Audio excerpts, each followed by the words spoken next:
try and set the stage for what should be a great year of NFL action. There's a handful of teams that potentially can compete for a Super Bowl championship. Confusion and uncertainty this year more than some in the past. This team looks like it's ready to make a move, but we just don't know if it's bad or good this year. J.J. McCarthy is eventually going to take over, but it's a no-lose situation for them. I mean, they suck. They were 7-10. Only on SportsGrid.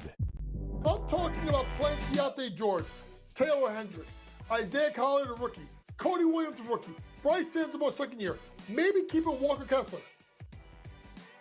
That means either Danny Ainge thinks that they're going to be a championship team in 3 to 4 years, or he's going to wait 1 year and he's going to trade Lauri Markkanen and he's going to get the farm. Betting above the rim. Only on SportsGrid. Say the under has the correct juice to the 6.5 win total for the New York Giants. It's a losing season. It's a bad season in the greater New York area. Is Brian Daboll and is Joe Shane back next year? As a Giants fan, what are you looking forward to? Absolutely nothing. You're hoping like the Yankees make a long enough run so you can forget about the Giants. The early line. Only on SportsGrid. The bottom of this field is a bunch of guys, quite frankly, that aren't on the tour, aren't on the DP tour, aren't on the Korn Ferry tour. You know, the top 25 or so in this field, I mean, you've got Rory, you've got Lowry, you've got Scheffler, you know, all four Americans, Minwoo Lee and Jason Day. And you go to Mito Pereira and Joaquin Neiman out of Chile. So, you know, it really is pretty deep. In-game live, prime time, only on...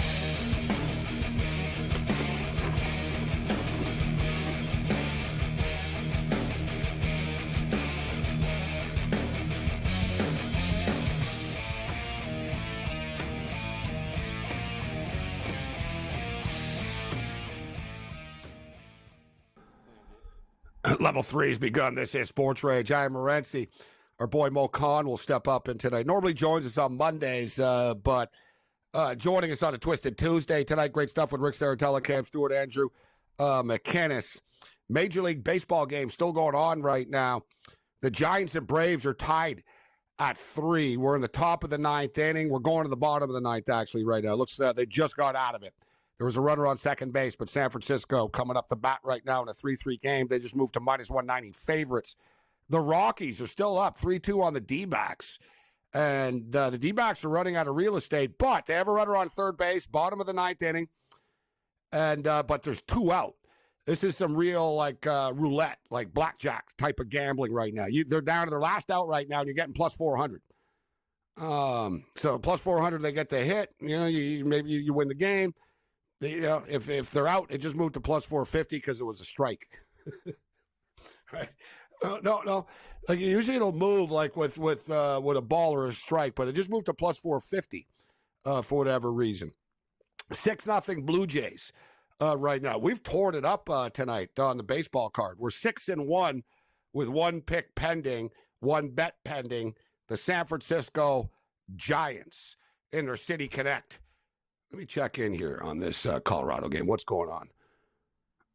I don't know. They're talking right now, and they must be changing pitchers or something because they're showing a bunch of replays.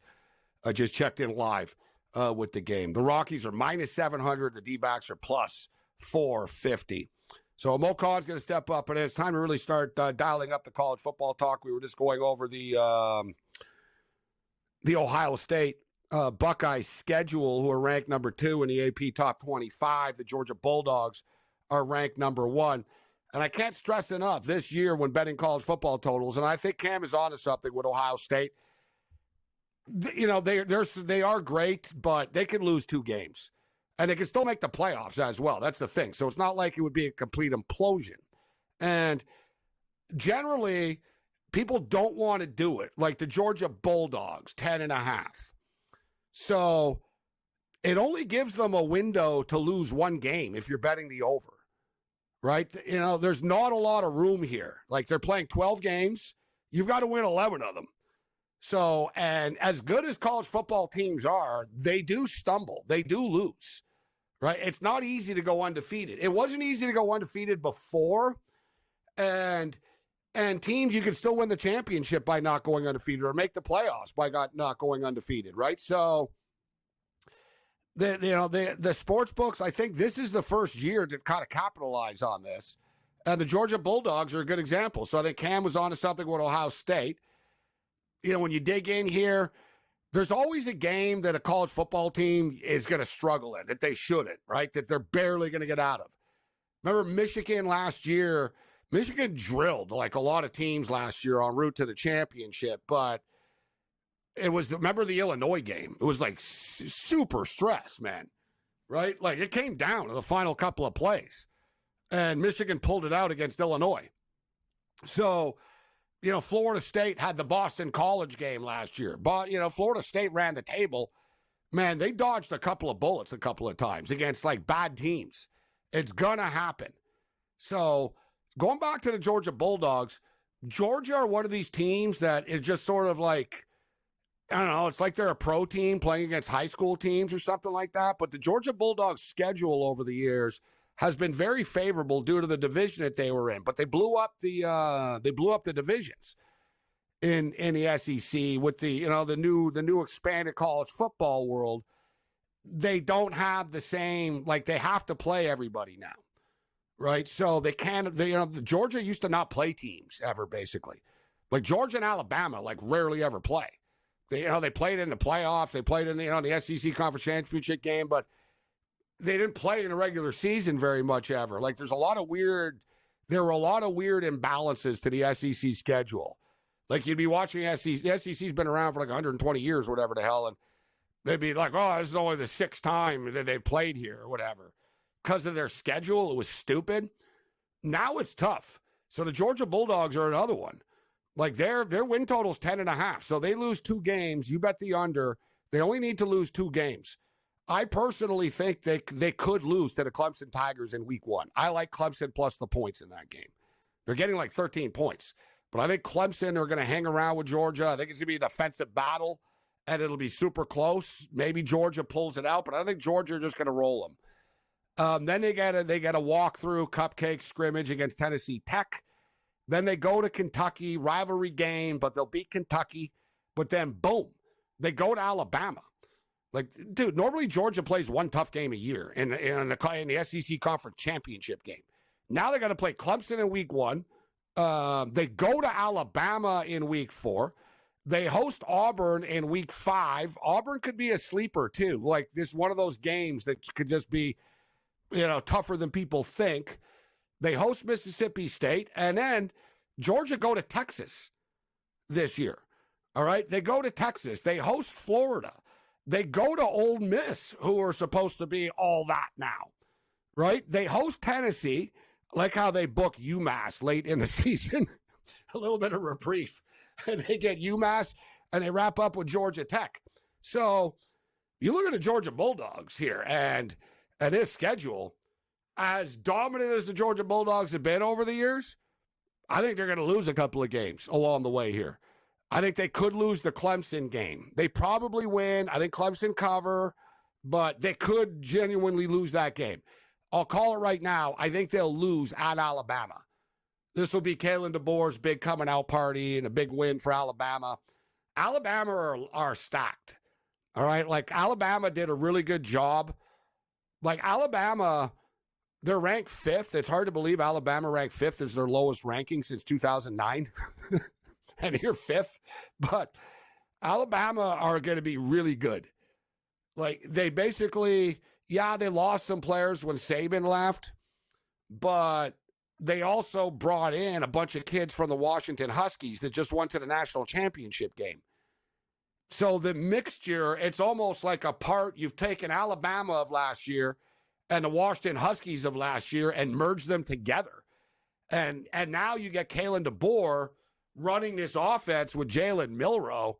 It's going to be more potent than it was under Saban. Now, will the defense be the same? No. I think they're going to play in some higher scoring games now, but they still have a ton of talent on defense. Their offense is going to be lethal. I think Jalen Milroe is going to be a big-time draft pick in the NFL draft. Very high on Alabama. But I like Kalen DeBoer, what he told the kids this year. He told them point blank. He goes, listen, you guys lost to Michigan in the Rose Bowl. And he then said, he goes, I was the coach of the Washington Huskies, and I lost to Michigan in the national championship game. And he said, I think we all have unfinished business here, don't we? It was a great way to introduce himself and bring everyone together. And then he brought in and he goes, listen, these are the guys I'm bringing in from Washington. I got the guy staying from Bama. Let's come together right now. And word is they've really come together. And if I'm Michigan, and I am Michigan, I don't want to see Alabama in the playoffs because of that. It's like a combination of a bunch of kids from Washington and Alabama that both lost to Michigan last year. It's like, it's like two gangs like ganging up to take you down, right? It's like, oh boy, that's going to be tough. I love what Sharon Moore, Michigan Wolverine head coach, was asked about the Michigan Wolverines' tough schedule. The Michigan Wolverines are playing like 3 top 5 teams in the first month of the season type of deal, right? So they're like, they said, what do you think about this brutal schedule that you have? All these, top 5 teams and top 10 teams you're playing. He said they should be worried about playing us. I like that too. I love college football. Love the swagger. Love the attitude. Let's roll. Mo Khan steps up in the next.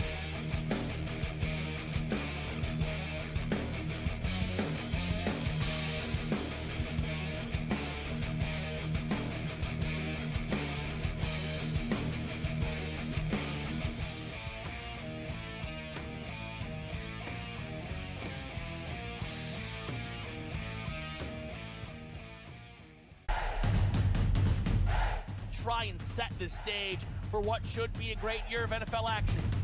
There's a handful of teams that potentially can compete for a Super Bowl championship. Confusion and uncertainty this year more than some in the past. This team looks like it's ready to make a move, but we just don't know if it's bad or good this year. J.J. McCarthy is eventually going to take over, but it's a no-lose situation for them.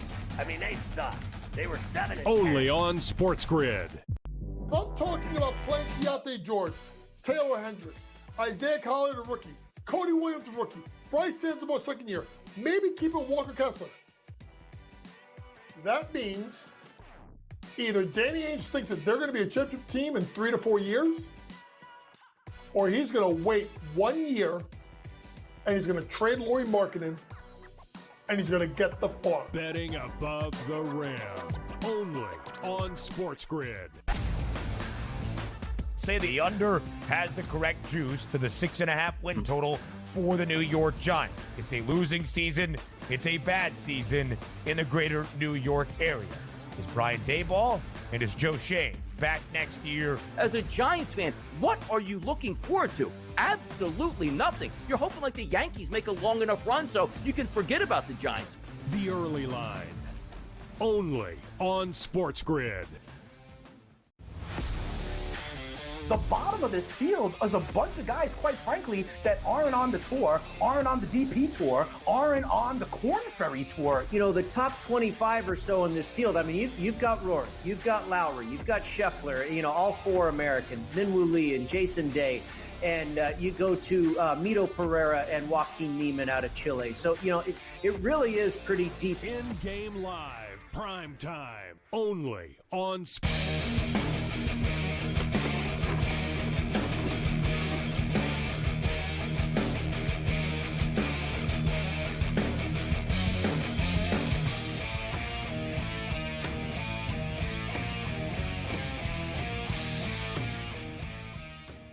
All right, let's do this thing. One great thing, and I was talking about this earlier about college football, is there's certain sports, man. Like baseball fans, they get into it, but it's not the same. It's not the same anger about what the hell do you mean the Orioles are better than the Dodgers, right? You say one thing about a college football program, you get attacked, right? Like they come after you hard. Remember our boy McAfee and Lee Corso mocked Washington State last year once jokingly. Pat flippantly said, nobody cares about Washington State. And dude, they came after him hard. Right? You figure even Washington State fans right? Like college football, they're so protective, and there's been a lot. Florida State, they're really getting like, Florida State hated ESPN with a passion, like just point blank, right? Like they got thrown under the bus last year to college football playoff. Paul Feinbaum keeps bashing them. Feinbaum came on today, and they asked them which top 10 team won't be in the top 10 when the year is over without hesitation. He just piled on Florida State. Florida State's win total is 9.5. I'll be honest, I'm a little bit more bullish on Florida State than a lot of people are. We'll bring Mo in a second, but Clemson got bashed on Get Up this morning, in which it was said Clemson are overrated and shouldn't be ranked 14th. And a former Clemson player on the ACC network, really lost it and said, this is trash analysis. And I don't know if he's aware ESPN owned the ACC network, right? But it's college football. And the Michigan fans kind of are enjoying being underrated and coming in at 9. And so is Sherrod Moore. And we just said Sherrod Moore was asked about their difficult schedule, and he said they should be worried about playing us. So we're ready to go. And I think it's a good point. And this college football season, guys, is going to be like no other. We're entering a new world right now where everybody's got to play a tough schedule. It's almost like college football has become the NFL right now. Dude, Michigan's playing Texas, Oregon, USC, Penn State, and Ohio State this year. Oh, yeah, and they go to Washington. They play in Seattle. And there's other tough games. It's insane team schedules this year. Let's bring in Mo Khan right now. Mo, good to see you. A lot of stuff to get to. And I was just talking about the Georgia Bulldogs being ranked number 1. Okay, fine. We'll give them the benefit of the doubt. They've lost one game in 2 years or whatever. So, they could, it is what it is. But with that being stated, in past years, they've had a pretty clean-cut schedule, and they've only really had to worry about the SEC Conference Championship game. I mean, I swear, Mo, in past years, I remember, their biggest test, they're going to Tennessee. Right. They're going to Missouri, right? It was sort of, we talk ourselves into, this is going to be a battle. Dude, now this year, they're going to Tuscaloosa. They're playing at Alabama. They're going to Austin, Texas, and playing against the Texas Longhorns. They're playing at Ole Miss. They open up the season on a neutral field against the Clemson Tigers this year. Georgia could be good, but they're going to have to earn it and prove it this year, Mo. Yeah, and look, they might have a better roster, Gabe, who have been arrested for speeding than the actual roster right now for what they have built up here. But they're out of control, and they've been getting away with this for years. Let's just call it out for what it is. Yeah, no put intended. They're winning football games. That's right. But I think with Carson back, they bring in Etienne from Florida. They still have a pretty good receiving core to work with.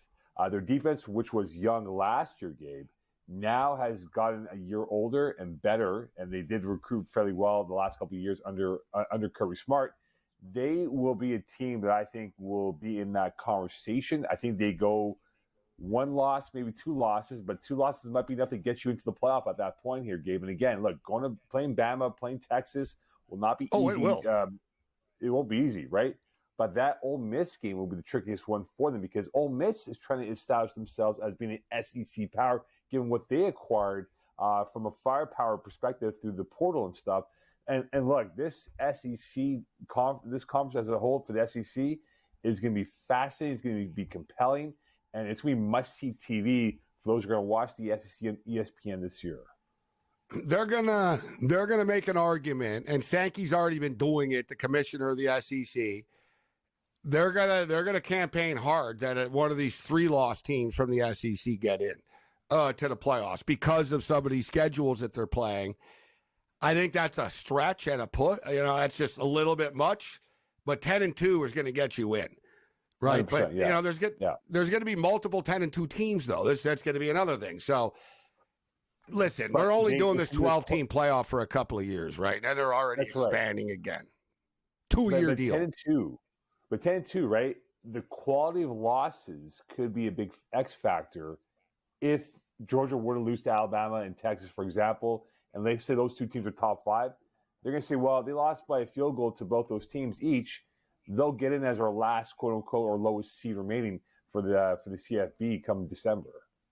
Yeah, you know what? And, the 10-2s could come down to head-to-heads as well. Yeah. So, you're both 10-2, but this team beat that team, so we're going to have to give them the benefit of the doubt. But, the college football playoff format, 12 teams, as we stated, it's only going to be 2 years, and then they're going to 16, and I imagine down the road they'll end up just, busting this thing wide open. They'll eventually say 24. It'll never be enough for them. But Georgia, like I said, I think Georgia are going to be in tough against Clemson in week 1. It's going to be a defensive battle. I'm telling you right now, Mo, it's a 13-point spread. This will be a close game, a low-scoring close game. Clemson has regressed dramatically, Gabe. They don't use the portal to bring in players now. Dabo's all about recruiting. With Mo, what team? Let me ask you a question, Mo. What team has won by using the portal? What team is one that's been using the portal? Which team won a national championship that's used the portal? Well, the portal's been open for how many years now? A couple of years? Yeah, I know, but but we're going back to it. Any NIL stuff. Who's won because of all that? Michigan doesn't use it. Michigan doesn't use the transfer portal. All their players were recruited. They didn't use the transfer portal at all.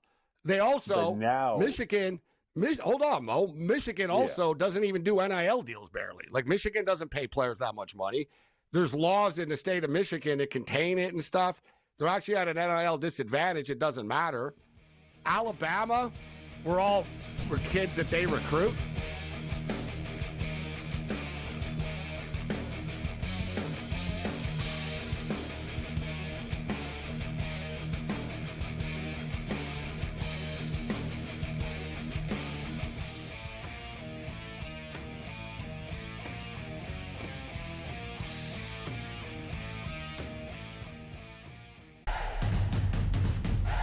Try and set the stage for what should be a great year of NFL action. There's a handful of teams that potentially can compete for a Super Bowl championship. Confusion and uncertainty this year more than some in the past. This team looks like it's ready to make a move, but we just don't know if it's bad or good this year. J.J. McCarthy is eventually going to take over, but it's a no-lose situation for them. I mean, they suck. They were 7-10. Only on SportsGrid. I'm talking about playing Keontae George, Taylor Hendricks, Isaiah Collier, the rookie, Cody Williams, the rookie, Bryce Sansamore, second year, maybe keeping Walker Kessler. That means either Danny Ainge thinks that they're going to be a championship team in 3 to 4 years, or he's going to wait 1 year and he's going to trade Lauri Markkanen and he's going to get the farm. Betting above the rim. Only on SportsGrid. Say the under has the correct juice to the 6.5 win total for the New York Giants. It's a losing season. It's a bad season in the greater New York area. Is Brian Daboll and is Joe Shane back next year? As a Giants fan, what are you looking forward to? Absolutely nothing. You're hoping the Yankees make a long enough run so you can forget about the Giants. The early line. Only on SportsGrid. The bottom of this field is a bunch of guys, quite frankly, that aren't on the tour, aren't on the DP tour, aren't on the Corn Ferry tour. The top 25 or so in this field, I mean, you've got Rory, you've got Lowry, you've got Scheffler, all 4 Americans, Minwoo Lee and Jason Day. And you go to Mito Pereira and Joaquin Neiman out of Chile. So, it really is pretty deep. In-game live, prime time, only on...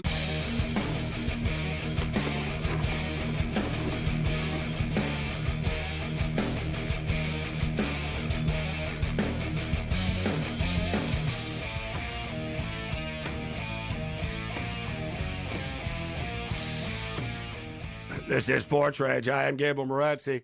So as we stated, Mo says that Clemson will get lit up and killed by Georgia. I'm telling you now, we'll be talking after this game, a couple of days after the game. You'll be like, no, all right, you were wrong. I'm telling you, it's going to end up being some really ugly, weird, low-scoring football game. I do think Clemson, I'm not going to argue, if you look at Clemson and their skill position players, for years they had NFL talent. Point blank, right? And multiple guys over the years that they've produced at star players. wide receivers, T. Higgins, Sammy Watkins, Justin Ross, DeAndre Hopkins. I can go on, like all these guys, Mike Williams, running backs, CJ Spillers of the world. Like they've always had like NFL talent type of players. Their defense always been rock solid. Now they don't, right? I can't dispute that. They've had a hard time sort of getting the superstar skill position guy. I don't think it's so much just money.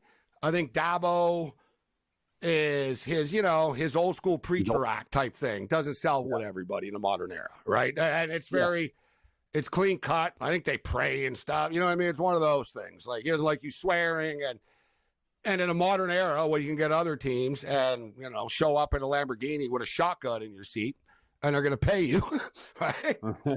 Like, so you'd be like, well, it's not really for me. So I'm not going to dispute it. But I still think Clemson get good players. But I think you can only sort of go so far with only good kids on your team. And, the choir boys of the world. Yeah, but they didn't convince me last year, Gabe. You look at last year, what happened, right? The opening game they had against, was it Georgia Tech?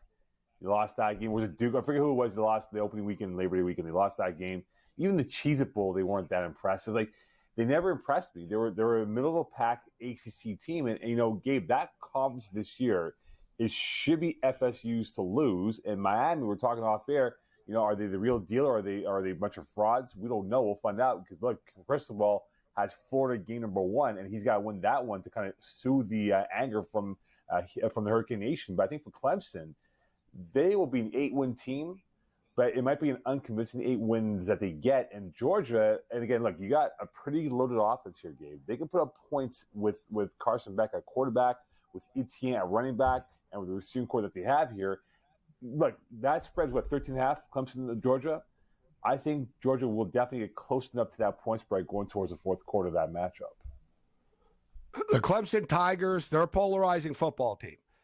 100%. A lot of people think they're a dark horse to make the playoffs, and some people think that they're ready to implode. This is a telling season. Dabo, definitely the portal, the NIL stuff. The public wave of opinion is definitely against him. So he needs to win football games to show people that, hey, listen, I'm doing it my way, and it's working. Their win total is 9.5. Now, it's plus 140 to the over to get to 10 wins. The thing with Clemson is, though, Mo, their schedule is very manageable. Their schedule is very manageable. It starts off tough. So they get the Georgia game. App State or no pushover, but it's at Clemson. No. NC State at Clemson, Stanford at Clemson. Then they go to Tallahassee, Clemson at Florida State. That's a toss-up. There's no guarantee they lose that. And then after they're going to win every game. Clemson, Wake Forest, Virginia, Clemson, Louisville, Clemson, Virginia Tech, Clemson, Pittsburgh, Citadel, Clemson, South Carolina, Clemson. Like, they just need to get through this original month. If Clemson can only lose once, like if they can lose to Georgia and beat Florida State, or they pull off some massive upset and beat Georgia and then lose Florida State. But, I mean, Florida State are another unconvincing team this year. I'm not, ready to bury them. I think they're going to be good. But I think Clemson are good as well. So you look at Clemson's schedule, Mo. They don't really have too many losable games here, to be honest. That's why the odds makers made it 9.5. Yeah, but are you buying into Kublik as a quarterback for Clemson? Because he didn't do much last year, Gabe, right? He was a 5-star quarterback that came in, and he didn't do much. And, when you look at Clemson's offense, you're right. You don't have Will Shipley anymore. You don't have the same playmakers as they once did. I don't know how many points they can score. And that's going to be the biggest question mark for Dabo Swinney and this offense. Can they get back to what they were maybe 5 years ago at minimum? Or otherwise, they're turning into the Iowa Hawkeyes now. It is true. They are turning into – you got a really good defense, but you're going 9 – you're going 8-4 or 9-3. Yeah. You're the Iowa of South Carolina right now. And I just think for Clemson, I don't buy them getting anywhere near 10 wins. They might go in a heater and get 10 for sure, but that first month you're bang on. You get Georgia, you get Florida State. You lose one, if you lose both, you're in trouble going towards the month of October. Yeah, but October's this Cupcake City after.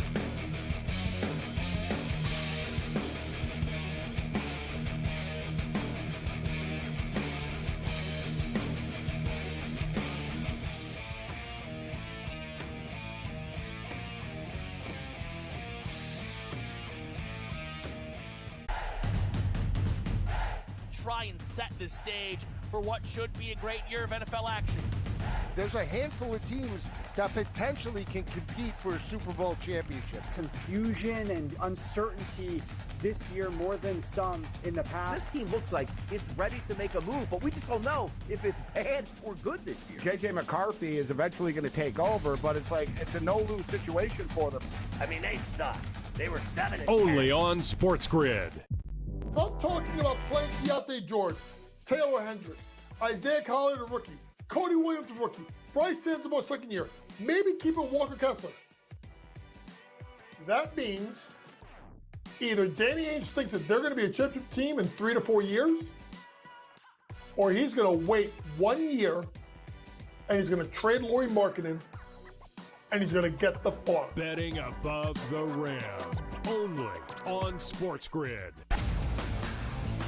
Say the under has the correct juice to the 6.5 win total for the New York Giants. It's a losing season. It's a bad season in the greater New York area. Is Brian Daboll and is Joe Shane back next year? As a Giants fan, what are you looking forward to? Absolutely nothing. You're hoping like the Yankees make a long enough run so you can forget about the Giants. The early line. Only on SportsGrid.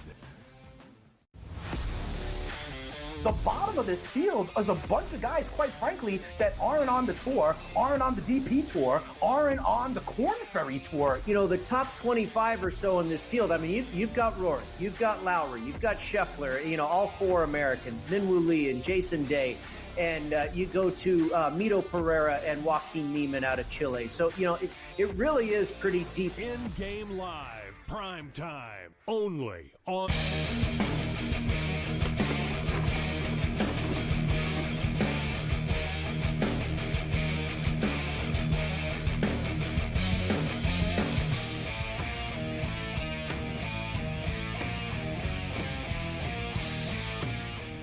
All right, we're getting fired up talking college football. It's like I said up top of the program. People's passions run high, and we haven't even talked about Michigan yet.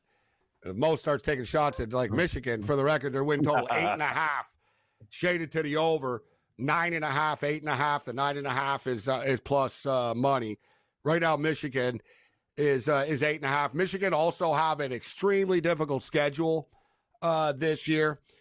Their coach potentially could get suspended again at some point this year. I think that's something to keep all of our eyes on. I don't know what they have on Sherrod Moore. It's not going to be too severe or something, but Michigan are they're aware that there could be a game or two coming down the road. There was deleted text messages. There's always something. But with that being stated, there is a lot of talk about what Michigan lost. And I get it, but I don't think there's enough talk about what Michigan also retained and still has and also brought in. Like, number one, Michigan have done a great job recruiting over the past couple of years. Sherrod Moore was the one that, you know, used to do, like, a lot of the groundwork. It wasn't even Harbaugh. So, like, people always think the head coach and stuff, but there's, like, the coaches are doing most of the recruiting. So you saw this year, Michigan, like, slam dunk, but all those players are coming in next year.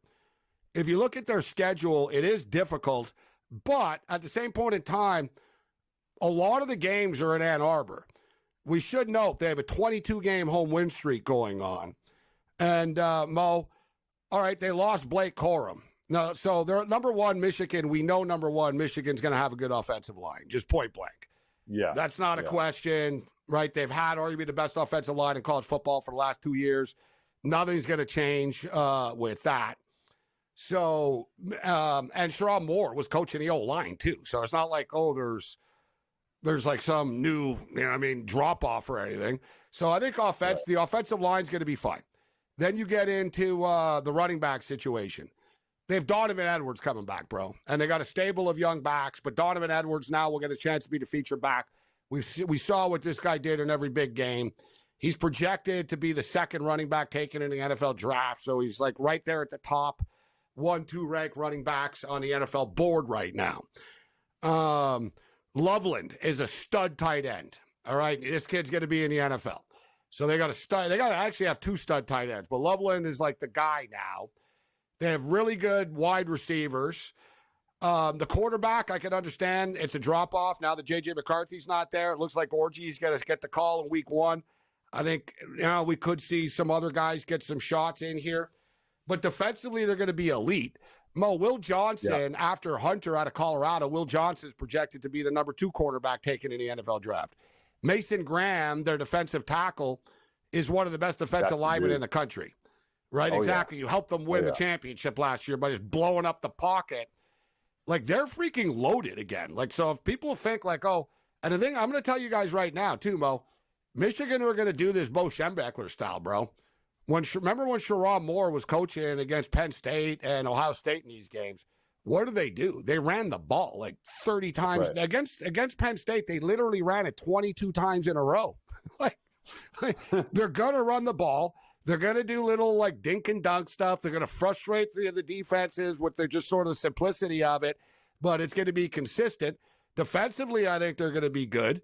So we get into their schedule, Mo. Fresno State at Michigan. The big game is week 2. You get the Texas Longhorns rolling in here. By the way, they just lost their star running back, Baxter, for the season.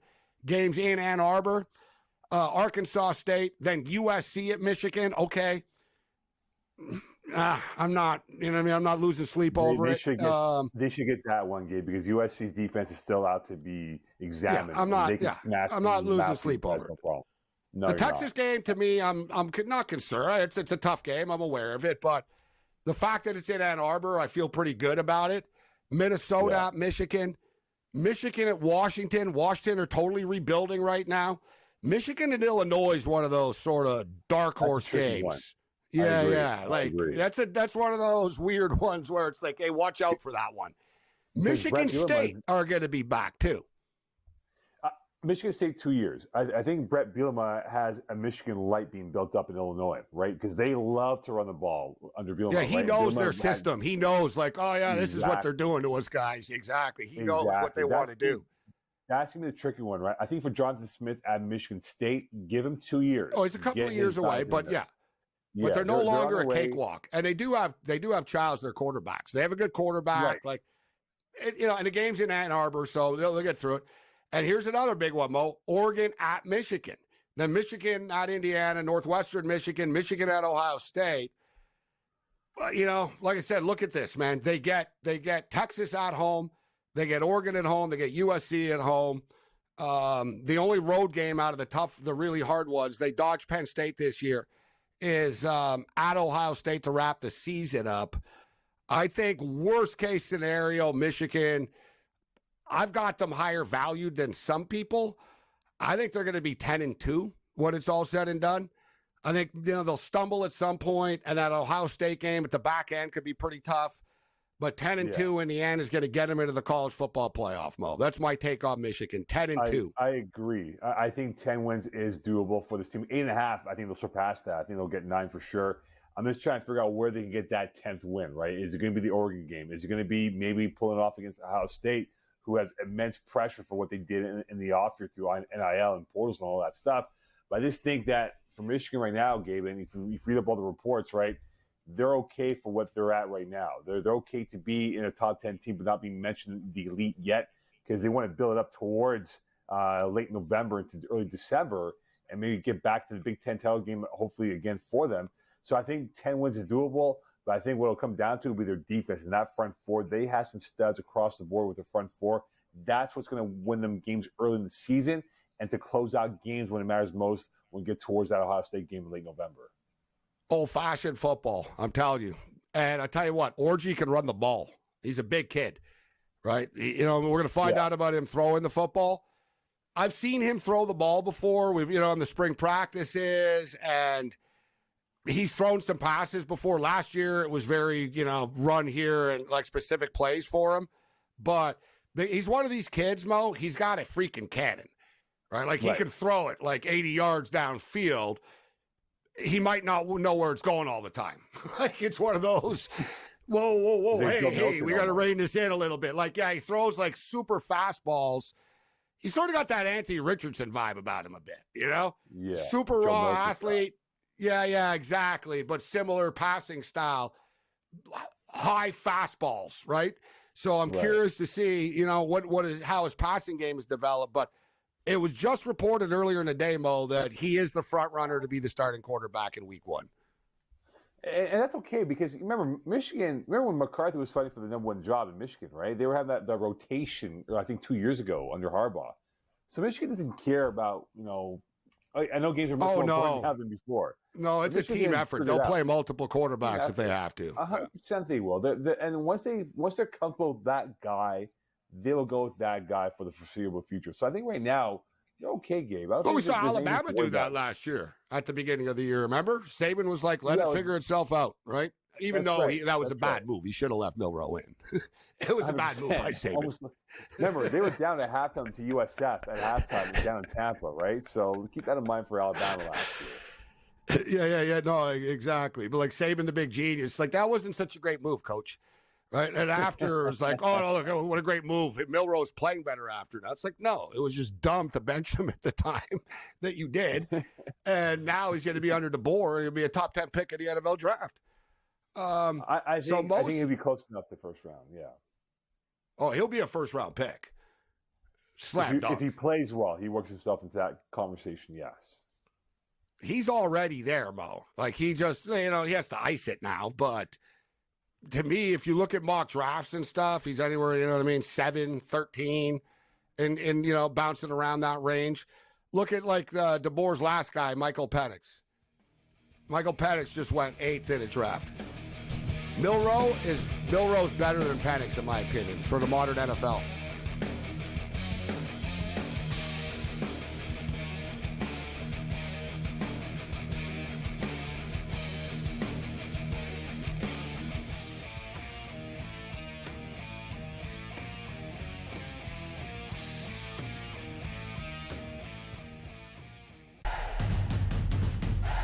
Try and set the stage for what should be a great year of NFL action. There's a handful of teams that potentially can compete for a Super Bowl championship. Confusion and uncertainty this year more than some in the past. This team looks like it's ready to make a move, but we just don't know if it's bad or good this year. J.J. McCarthy is eventually going to take over, but it's a no-lose situation for them. I mean, they suck. They were 7-10. Only on SportsGrid. I'm talking about playing Keontae George, Taylor Hendricks, Isaiah Collier, the rookie, Cody Williams, the rookie, Bryce Sansamore, second year, maybe keeping Walker Kessler. That means either Danny Ainge thinks that they're going to be a championship team in 3 to 4 years, or he's going to wait 1 year and he's going to trade Lauri Markkanen and he's going to get the farm. Betting above the rim. Only on SportsGrid. Say the under has the correct juice to the 6.5 win total for the New York Giants. It's a losing season. It's a bad season in the greater New York area. Is Brian Daboll and is Joe Shane back next year? As a Giants fan, what are you looking forward to? Absolutely nothing. You're hoping like the Yankees make a long enough run so you can forget about the Giants. The early line. Only on SportsGrid. The bottom of this field is a bunch of guys, quite frankly, that aren't on the tour, aren't on the DP tour, aren't on the Corn Ferry tour. The top 25 or so in this field, I mean, you've got Rourke, you've got Lowry, you've got Scheffler, all 4 Americans, Minwoo Lee and Jason Day. And you go to Mito Pereira and Joaquin Neiman out of Chile. So, it really is pretty deep. In-game live, prime time, only on...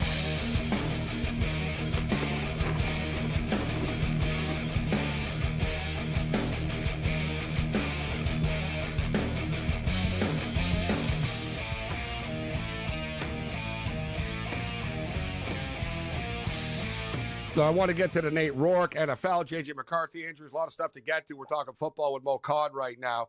But the big question that's being asked everywhere is who shouldn't be in the top 10 or who's not going to be there when it's all said and done.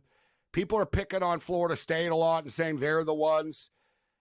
If you look at this top 10 here, Mo, me personally, Georgia, I'm going to, listen, Georgia's stacked. They're a great football team. They're terrible and dangerous drivers, but they're a great football team. So I'm not going to dispute them being like at the top of the board and being in the mix here. Ohio State are basically a college football all-star team, the best team that money can buy, the most expensive college football team in history. You have to disclose these deals now. You can't do like these, these deals can't be private. Like they have to be declared still. And it's $20 million right now. They spent $20 million on player salary, the Ohio State Buckeyes this year, which is astronomical. They don't have an easy schedule, though. For me, Oregon are the one, Mo, that I think are overranked at 3. Like, they're coming into the Big Ten. They lost to Washington twice last year. Like, I don't like judge teams just by games. Dan Lanning is 4-4 in one-score games. Dylan Gabriel, to me, is a good quarterback, Mo, but not a, you know what I mean? Like, he's a stat quarterback. Like, he's a UCF type of guy. He's not we're going to win the national championship type of guy, I don't think. I'm not overly in love. I really like Lanning. I know they have a ton of talent. They have a great program. But Lanning has been inconsistent in big games. They're not playing against Washington State and Oregon State and Cal and Stanford anymore. You got a serious-ass schedule. You're going to have weather concerns. Before, Mo, their big weather game was the Civil War. Oh, it's raining. Now, dude, it's you're going to have a lot worse. Like, you're going to be dealing with real weather and Big Ten teams, smash-mouth football. Like I said, the Ducks are sexy, Mo, but if I'm the Michigan Wolverines, I'm just going to say we're going to run the football down their ass 50 times in a row. Let's see if they can stop it. And I bet you they can't. Yeah, and remember, Oregon's biggest win last year was at the benefit of Deion Sanders, right? The famous line that Lanning had in the pregame speech before they whooped Colorado up in Eugene. But that's the thing, Gabe, right? They are a team that has had all the hoopla. Phil Knight's put in a lot of investment through NIL to bring in the best players to Eugene and become a potential power-dominant program again. But they have to get themselves a quality win to kind of say to the naysayers that they are a team that is going to be in that playoff run. And that's why I agree with you. I circled Oregon as being the team that could perhaps drop out of it. And they get smash-mouthed by Michigan and other run-heavy teams in the Big Ten in cold weather. It's going to bring up the same notion that, hey, Dan Lanning can recruit, but he cannot make tough-minded football players when it matters most against the blue bloods of the Big Ten as they get themselves now acclimatized playing a new conference this year. They go to Michigan. They do get Ohio State at home. That's going to be a big game, that game. Big game for Ryan Day, too, in Ohio State. Oregon's schedule is manageable. Idaho, Boise State, Oregon State, UCLA, Michigan State. Their first real tough game is against Ohio State. This is where it starts to get tough for them. They play Ohio State, then they go to Purdue, then they host Illinois, then they have to go to Michigan, then they host Maryland. Oregon at Wisconsin could be one of those tricky type games. Late November, bad weather. Washington at Oregon. Washington, a little bit of a rebuild here right now. So the schedule, I think, is one of the reasons why people are buying in so much. But at the same point in time, you're going to Michigan and you're hosting Ohio State, both who are better than you are. And let's not forget the cross-country travel that they'll have to do, right? Michigan 1 week, then they go to Wisconsin. Yeah, hopping around, it'll take its toll. Exactly. And that was the biggest concern from a lot of the pundits, saying teams on the West Coast going to the East Coast or Central Time multiple times in the season. It's going to be where, like, you talk about football. UCLA are flying 26,000 miles, Mo. UCLA, 26,000 miles this year. It is going to be nuts for some of these West Coast-based teams playing in the East Coast or Central Time Zone because their body clock is going to be so screwed up that they're going to play a 12 noon game our time, East Coast time. It'll be 9 a.m. their body clock time, right? And they're going to have to get ready for that. So this is going to be a really tricky thing here for the West Coast-based teams. And for Oregon, again, you're playing Wisconsin, you're playing Illinois, you're playing Michigan. Those three teams are going to ground and pound you right now. And can they have that tough mindset to keep up with that? Because if they do, then maybe we talk different about Oregon. But right now, I think they're the team that's going to be on the bubble of being outside the top 10 by the time we get to the end of November. Can't wait for this Texas-Michigan game. It's at noon Eastern, September the 7th. So the same weekend the NFL starts. Noon Eastern on Fox. And the USC game, USC at Michigan, is September the 21st, but that's a 3:30 game.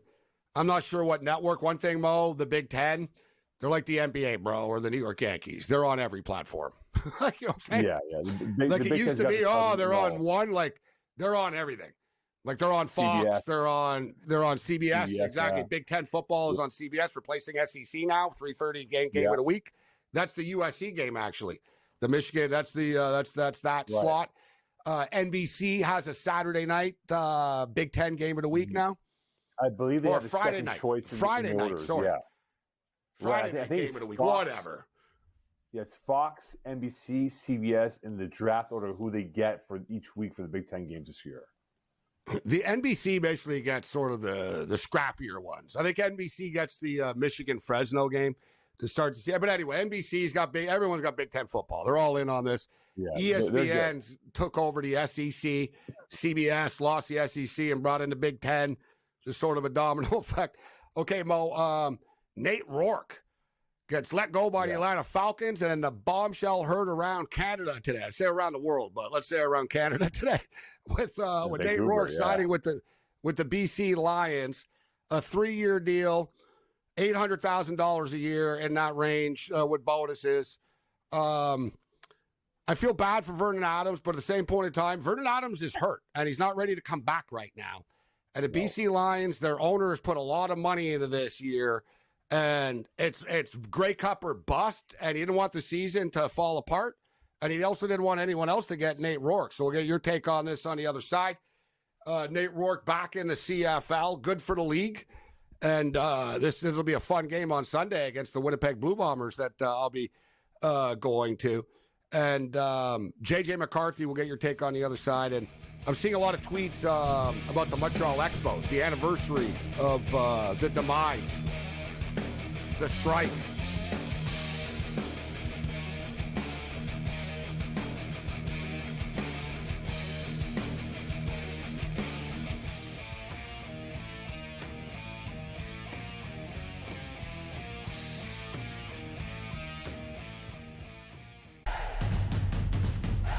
Try and set the stage for what should be a great year of NFL action.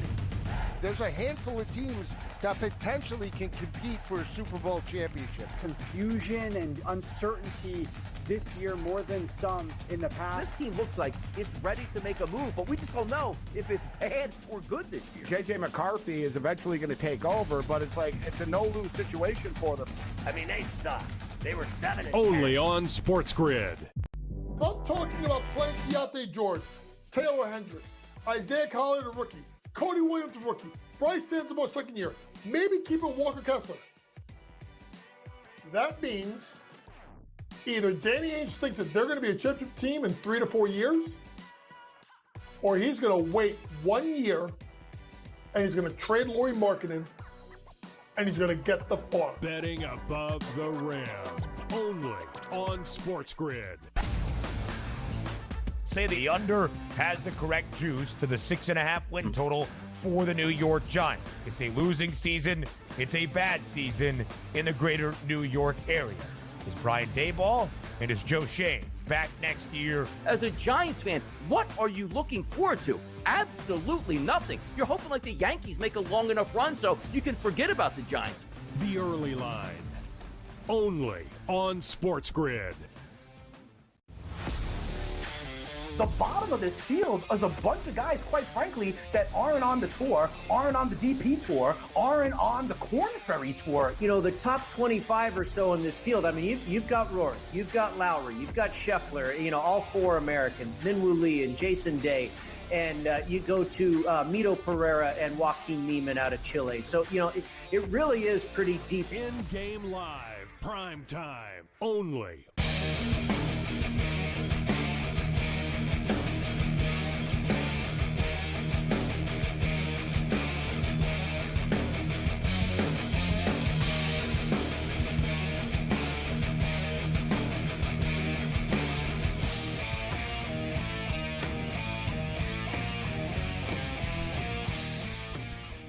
All right, we're into the home stretch right now, the Twisted Tuesday. A lot of great football talk on the program tonight. So you got Nate Rourke back in the CFL. There's going to be a lot of hype for that football game against the Bombers. It's a big game. And the CFL as a whole, whatever, it's been an entertaining season. And right now, Mo, like I said earlier, it's kind of like a snow globe. You can shake it up, and we're kind of right back to where we started here. The Montreal Alouettes are clearly the class of the East, and it'd be a shock if they're not in the Grey Cup.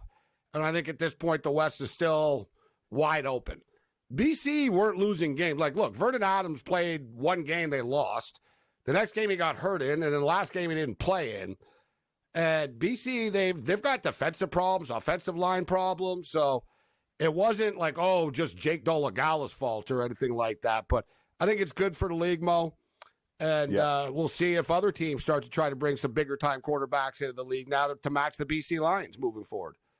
Well, it's going to be tough now, but there's a lot of pressure on BC, Gabe, right? Amar Doman, the owner, wants to be in the Grey Cup game. They've invested so much through free agent acquisitions. You think about it right now, right? Vernon Adams Jr. was an MOP candidate like a month ago, and now who knows what's going to happen with him moving forward here. But if Nate Rourke starts against Winnipeg on Sunday, that might give him like a morale boost, even though he's had very limited practice time with the Lions, however time he'll have with them moving towards the weekend here. So there's no doubt. 3 practices? Right?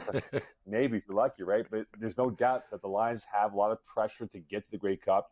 For Amar Doman, for that, and for Neil McAvoy, they had to make a move because if they lost that game to the Bombers, it would have been a tailspin, and maybe Sask or Winnipeg might be in that conversation going towards the West Final.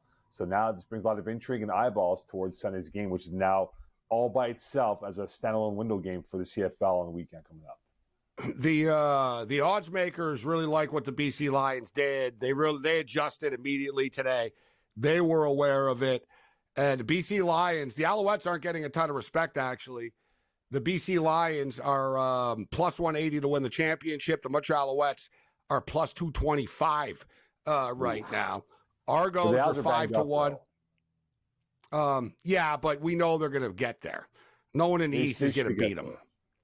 Toronto, who's going to beat them? But no one else. Toronto, but that's it. Maybe. Yeah, maybe yeah. I guess it's one game. Yeah, I mean, it's true. It's the CFL. It comes down to one game. It's true. Exactly. The teams in the West are ones with a value. The Riders are 6-1. The Bombers are 8-1 right now. The Stamps are 22-1. Elks are 66-1. All right, Mo. So before we get you out of here, speaking of championships, you did the CEBL this year. I watched the Final Four. All these games came right down to the wire. Crazy stuff with the target score, Elam ending at the end. And Niagara ends up winning the championship. And this is pretty cool what they did at Niagara Falls. I think we have this right now. They made the colors of the basketball team. Let's roll it.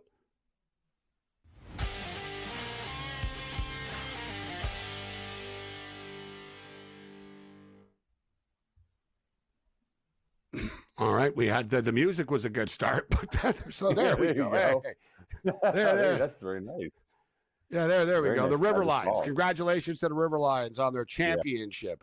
Niagara Falls will be illuminated in green and blue to celebrate.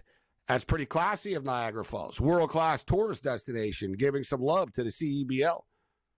Yeah, and by the way, Gabe, next year they're going to play 24 games. So there's going to be more games to be had, longer season. They're going to start early May, go towards the end of August. And then eventually I think they'll expand to by a couple more teams by 2026. So the league is growing slowly but surely, Gabe, and the quality of play was fantastic from start to finish. Yeah, it really was. Very, very impressed. And I like, you know what, don't force expansion. Do it right. Morreale's doing a great job with this league. The quality of play was very good. The awareness. It takes a while for new leagues for people to become aware. And people, will have a negative, about different leagues until they really see it on TV. They can bet on it. They start going to the games. But I have a lot of my listeners and fans that go to these games. Right? They're very popular. The Winnipeg team does very well. They sell a ton of merch and stuff. And they're hosting next year's Final Four. It's going to be wild there because they're really into it. They sell a hell of a lot of tickets. They fill that arena up. Like, they're really into it. Yeah, they're really into it in Winnipeg. Great stuff, Mo. Always a pleasure, my man. Thanks, Matt. Have a great week, brother. There's Mo Call with us. We had a stacked house tonight. Wicked Wednesdays are always full as well. Brady Cannon, Paul Bovey, Ian Cameron. We'll have a ton of football picks. Golf night as well. Going into the FedEx Cup playoffs. Seems like golf doesn't have much of an offseason, does it? But we're coming off the win with the women's pick. Lydia Ko, baby, 33-1 to win the gold medal. Shout out to our crew, Tommy and everybody else. Other than that, you're on your own later.